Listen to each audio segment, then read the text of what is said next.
Seja bem-vindo a mais esse vídeo da nossa série de circuitos elétricos.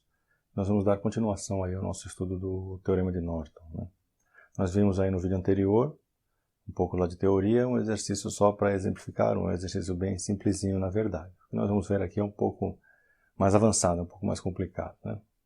Então é o exercício número 15 do livro, vai passar o nome do livro aí embaixo, capítulo 9, onde eu estou retirando os exercícios, né? Então, esse exercício tem dois itens, o A e o B, e ele vai nos dar aí dois circuitos, ele vai pedir, nos dois casos, que seja encontrado o equivalente Norton aqui para o resistor R. Então, esse primeiro circuito aqui, a gente tem um arranjo de resistores com uma fonte de tensão e uma fonte de corrente. E nós vamos encontrar o equivalente Norton para esse circuito. Vimos lá que nós precisamos, então, curto-circuitar fontes de tensão e abrir as fontes de corrente, além de remover o resistor em questão, assinalando os terminais, e aí a gente calcula a resistência equivalente que sobrou, que é a resistência que a gente enxerga por aqui. Essa resistência é a resistência Norton, né? Então eu vou ter feito isso, né?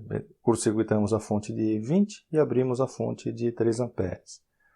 Então ficamos com um resistor de 10 e de 6 em série, em paralelo com um de 25. Então a resistência Norton é 10 mais 6, que é a série, vezes 25. Isso aqui está em paralelo, né? Produto pela soma. 10 mais 6 mais 25, eu vou encontrar a resistência Norton de 9,75 ohms. Agora nós temos duas fontes, né? Então, quando a gente coloca as fontes de volta no circuito, nós precisamos aplicar aquele teorema da superposição que nós vimos aí em vídeos anteriores. A gente tem vídeo no canal aí sobre isso. Para poder então analisar o efeito individual de cada fonte no circuito. Nós vamos começar eliminando a fonte de 20 volts a partir de um curto-circuito. Então eu tenho o curto-circuito no terminal, da onde eu removi o resistor, e isso é o teorema de Norton. A gente curto-circuita e calcula qual é a corrente de curto-circuito que passa pelo terminal. Então isso faz parte do teorema de Norton. E a gente também curto-circuita a fonte de 20 para aplicar o teorema da superposição com essa nova configuração. Fico com um resistor de 9,75 que corresponde, é o equivalente a esse arranjo, né? Então, coincidentemente, é o nosso resistor Norton. Então eu fico com ele aqui, em paralelo com a fonte de 3 amperes, e aí eu tenho, nessa condição, um curto-circuito em paralelo com o resistor de 9,75. Significa que toda a corrente que vai sair da fonte vai passar pelo curto-circuito, e essa corrente, que eu vou chamar de I'N, porque nós estamos aplicando o teorema da superposição, esse não é o valor final da corrente, ele vai ser igual a 3 amperes por causa dos curtos. Agora a gente abre a fonte de corrente e fica apenas com a fonte de tensão e vamos estudar o efeito da fonte de tensão nesse circuito. A resistência aqui equivalente é a mesma, 9,75, e a corrente de curto que passa no curto-circuito dos terminais do resistor R coincide com a corrente que está deixando a fonte de tensão. Eu tenho a resistência equivalente, tenho a fonte de tensão, apenas aplicando a lei de Ohm.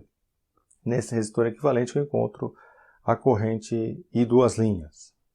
Então 20 igual a 9,75 e duas linhas é igual a 2,05 amperes. Agora precisamos analisar o sentido das correntes, né, para aplicar o método da superposição, que é o que nós estamos fazendo. Eu preciso somar os dois efeitos, porém eu tenho essa corrente para baixo e essa daqui para cima. Então estamos falando de uma subtração. Essa corrente é de 3 amperes, essa aqui é de 2,05, portanto essa daqui ganha a briga, né? Então o sentido da corrente total vai ser o mesmo sentido da maior corrente, a corrente de 3 amperes. Então a corrente de Norton é 3 menos 2,05, ela é 0,95 amperes. Então no final o nosso equivalente Norton vai ser a fonte de corrente de 0,95 associada em série com o resistor de 9,75. Bom, agora vamos ver aqui a letra B, ela é mais complicada, né, do que a anterior, porque o nosso resistor ele faz parte aí de uma ponte, né? Então é muito difícil analisar esse resistor, o comportamento, né, o equivalente Norton, com essa configuração aqui. A gente vai ter que alterar o desenho para ele ficar mais amigável para a gente, né? Então veja, a gente sabe que para a gente calcular a resistência Norton, a gente precisa curto-circuitar fontes de tensão e abrir fontes de corrente, além de remover o resistor R, o dispositivo onde a gente quer calcular, né, do circuito. Então eu vou remover isso aqui, fica isso aqui aberto desse jeito, e vou curto-circuitar essa fonte de 72, portanto é como se eu estivesse fazendo aqui um jump nessa fonte. No momento que eu faço isso, esse resistor de 6 ohms ele tem uma ponta dele conectado ao resistor de 3 e ao resistor de 2. E a outra ponta, por causa do jump, ele vai vir ao terra, que é a outra extremidade do resistor de 3. Isso significa que o resistor de 3 está em paralelo com o de 6, certo? Então 3 está em paralelo com 6. Isso foi por causa do nosso jumper aqui. Ele também tem, como eu disse, né, o resistor de 3 e o de 6 tem em comum a conexão com o de 2. Então o de 3 e o de 6 têm a conexão com o de 2. E o de 2 está conectado num resistor de 4, que também está conectado ao terra. Então do outro lado do resistor de 2 eu tenho o de 4 conectado também com o terra. O terminal A ele está conectado ao resistor de 6, que vai aqui para o terra por causa do jumper, né? E também ao de 3. Então o A está desse lado aqui, certo? Nesse novo desenho, né? Ele está desse lado porque aqui é o terra, é o 6, o 3 e o terra, né? Então o 6, o 3 que é o terra. É onde eu tenho o A. E o B, ele está conectado com o de 2 e o de 4. Então com o de 2 e o de 4 eu tenho o B, certo? O desenho aí mais amigável, agora fica muito fácil calcular a resistência de Norton, né, que é a resistência equivalente desse circuito aí. Esse está em paralelo com esse que está em série, esse paralelo está em série com esse de 2. Eu vou chamar de R'. R' é 6 vezes 3 sobre 6 mais 3, mais 2, isso vai me dar 4 ohms. Então, esses 3 resistores foram trocados por uma resistência equivalente de 4 ohms, que está em paralelo com essa outra de 4 ohms. Então, 4 em paralelo com 4 vai me dar 2. Essa é a resistência Norton, é a resistência que a gente enxerga daqui quando a gente curto-circuita a fonte. Agora a gente vai ter um pouquinho mais de trabalho aí para chegar na corrente, né? Nós vamos ter que redesenhar novamente o circuito. Eu estou colocando a fonte de volta, né, para poder calcular a corrente Norton, e nós vamos curto-circuitar esse terminal. Então, fazendo isso, no momento em que eu coloco a fonte de volta, eu fico então com um resistor de 6 conectado de um lado na fonte e do outro lado no resistor de 2. Está aqui um lado na fonte e o outro lado no resistor de 2. E aqui, como eu tenho um curto ali, acabou que o de 6 e o de 2 estão em paralelo. Então eu fiquei com um paralelo de 6 com 2. A outra ponta do resistor de 6 está ligado ao resistor de 3 e o 3 está ligado ao terra. Então essa ponta aqui é comum com 6 e com 2. Né? É um terminal de 3 ohms e o outro terminal com terra. Exatamente o que está aqui. Esse aqui comum com 2 e 6. E aqui eu tenho o terra. E o de 4 ohms, ele está conectado de um lado aqui no de 2 ohms e no outro lado no terra. Então eu tenho aqui ele representado dessa maneira. A primeira coisa que a gente vai fazer então é calcular qual é a corrente que está saindo da fonte, né? Essa corrente que está saindo da fonte, ela vai chegar aqui e ela vai se dividir na corrente que eu chamei de linha e a nossa desejada corrente IN.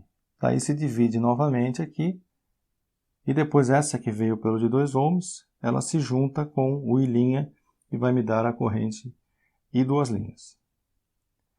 Olhando então para essa figura, a gente vê que essa corrente, que é a corrente Norton, né, é a corrente I que está chegando menos a corrente I', né, a lei de Nós. Então IN, corrente Norton, é I menos I'. A gente precisa resolver essa equação aqui, a gente resolve o problema. O primeiro passo é encontrar a corrente total. Para encontrar a corrente total, que é a corrente que sai da fonte, nós vamos encontrar a resistência equivalente de tudo isso aí. Eu tenho aqui 2 em paralelo com 6, que dá 1,5, somado com 3, dá 4,5, e esse 4,5 está em paralelo com 4, aqui nós temos um curto, né? 4,5 está em paralelo com 4. Então a resistência equivalente é 4,5 em paralelo com 4. resistência equivalente, 4,5 vezes 4 sobre 4,5 mais 4, eu vou encontrar lá 2,11 ohms. Aplico a lei de Ohm no resistor equivalente e eu vou então encontrar qual é a corrente total. 72 é igual a 2,11 vezes I e vai me dar 34,1 ampere. Agora vamos encontrar o I duas linhas. Como eu falei, o I duas linhas ele já é a soma, né, do I' com a corrente que está vindo aqui de 2 amperes. Então, se eu fizer esse paralelo aqui, dos dois eu encontro o único resistor e a corrente que eu tenho aqui já é a total, a corrente que passa aqui. Então, a corrente total é o I duas linhas. Então, é isso que nós vamos fazer. Nós vamos fazer aqui um divisor de tensão entre um resistor, que é o resultado desse paralelo somado com esse aqui de 3, que vai me dar 4,5. Então, é um divisor de corrente entre um resistor de 4,5 e um resistor de 4 ohms. A resistência total desses dois é a nossa resistência equivalente, coincidentemente. Então, esse divisor de corrente é a corrente total, é a resistência total, desculpe, 2,11, que é a equivalente, dividido pelo resistor em questão, que é um resistor de 4,5, que é onde eu quero calcular essa corrente aqui. Então, 2,11 sobre 4,5 vezes a corrente que está chegando lá, que é a corrente total, 34,1. Então, eu encontro aqui 16 amperes. Então, essa corrente aqui é igual a 16 amperes. Agora nós vamos calcular a corrente I'. Corrente I'. Então essa corrente aqui é a total, 16 amperes. Então no meu divisor de corrente, a corrente total é 16 amperes. Isso está ocorrendo entre um resistor de 2 e um resistor de 6. Certo? Que nós já sabemos que essa resistência total é 1,5. Então, é 1,5 dividido pela resistência em questão, que é o 6, vezes a corrente total, que é 16 amperes. Então, vamos encontrar lá 4 amperes. Então, morreu o problema, né? Nós descobrimos aqui a corrente total e a corrente I'. Faz essa conta aí, 34,1 menos 4, a gente vai encontrar 30,1 ampere. Aqui eu acabei não comentando, mas esse circuito aqui é justamente a simplificação que eu disse para calcular o I duas linhas, né? Eu tenho um resistor de 3 ohms e esse 1,5 é essa associação em paralelo. Então, é isso aqui. Essa aqui é a corrente total, é a corrente que passa no de 3 ohms. O que nós temos então para calcular o I duas linhas é o divisor de corrente entre esse resistor, que é a soma desses dois, com o outro resistor de 4 ohms. É um divisor de corrente entre 4,5 e 4. Foi exatamente o que a gente fez ali, certo? Bom, calculamos o nosso equivalente Norton, ele vai ter uma corrente de 30,1 amperes para baixo. Então a fonte de corrente tem o sentido dessa corrente aqui, para baixo, em paralelo com o resistor que nós encontramos aqui, um resistor de 2 ohms, certo? Então tá aí, é um probleminha bem complicadinho, né? Mas com um pouco de treino aí você consegue entender e fazer também. Espero que tenha ficado claro. Eu vejo você no próximo vídeo.